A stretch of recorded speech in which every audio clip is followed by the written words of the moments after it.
Regardons ensemble ce qui fait la une de l'actualité sur le continent. On commence par le Nigeria. Le site Niger.com consacre sa une à un rebondissement dans l'affaire de détournement de fonds du général Sani Abacha. Les États-Unis sont sur le point de rapatrier plus de 550 millions de dollars de fonds volés sous son régime après qu'une requête introduite par un avocat nigérian a été rejetée. L'avocat nigérian basé aux États-Unis avait estimé qu'il avait droit à une part de cette somme d'argent car il avait été embauché par le gouvernement pour récupérer ce capital. Un pactole de 320 millions de dollars, précise le site. La justice a conclu que Naka Bates ne remplissait pas les conditions pour être une partie légitime ni représenter le Nigeria dans cette affaire.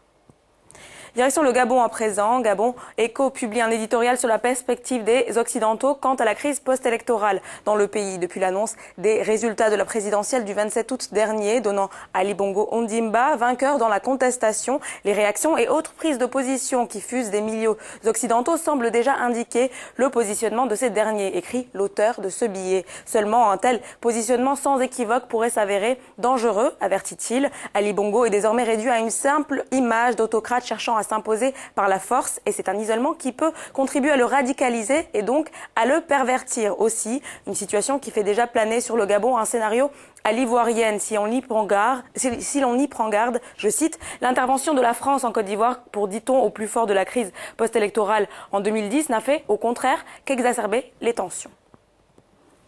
Enfin, on termine par un regard sur l'Algérie. Le site Tout sur l'Algérie évoque cette polémique du livre scolaire qui a divisé la population algérienne. Je rappelle que l'ENAG, une entreprise publique d'imprimerie, avait publié un livre dans lequel la Palestine s'est trouvée remplacée par Israël sur une carte. La question palestinienne fait pourtant l'unanimité en Algérie parmi la classe politique et les citoyens. Que s'est-il passé alors, s'interroge TSA.